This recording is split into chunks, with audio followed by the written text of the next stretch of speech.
কিরে হিনাটা লাগাবো নাকি তোর পাশাই টাটা? গাদা ধন, ঠিক মতো ট্রেনিং তো করছি না, বা সারাদিন ব্যাকুগান দিয়ে নারুটোর জাঙ্গের ভিতরে দেখতে থাকস। ট্রেনিং এ ফোকাস কর, বেহেন কি লড়ি। আরে ভাই, কালকে ট্রেনিং এ তো নেজি ভাই মেরেই দিছিল। তো তুই ট্রেনিং এ মন দেস না কেন মাগি? বা সারাদিন নারুটো নারুটো করতে থাকস, কুট্টির ভিতরে ঢুকে যা নারুটো। এমন কি আছে নারুটোর ভিতরে যা বাকি ছেলেদের ভিতরে নাই? এখন আমি কি বলবো, শুধু এতটুকু বুঝে নাও, তোমাদের প্যান্টে আছে জিরা আর নারুটোর প্যান্টে আছে আসল হীরা।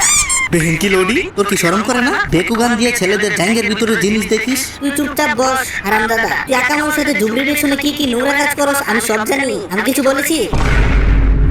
এখন তুই লাইন ক্রস করতেছস। হ্যাঁ, আমিও দেখেছিলাম। কি কি কি কি দেখছস তুই? পরশু তুই আকামার সাথে জুবরি পিছনে ডগি স্টাইল করতেছিলি। বাস, অনেক হয়েছে বুকাচোদার দল। এখন যদি তোরা আর একটা ফালতু কথা বলস, আমি তোদের দুটের কুটকিতে ফ্যাং আবার ফ্যাং দিয়ে দিব, পেছনে একটা গুহা হয়ে যাবে।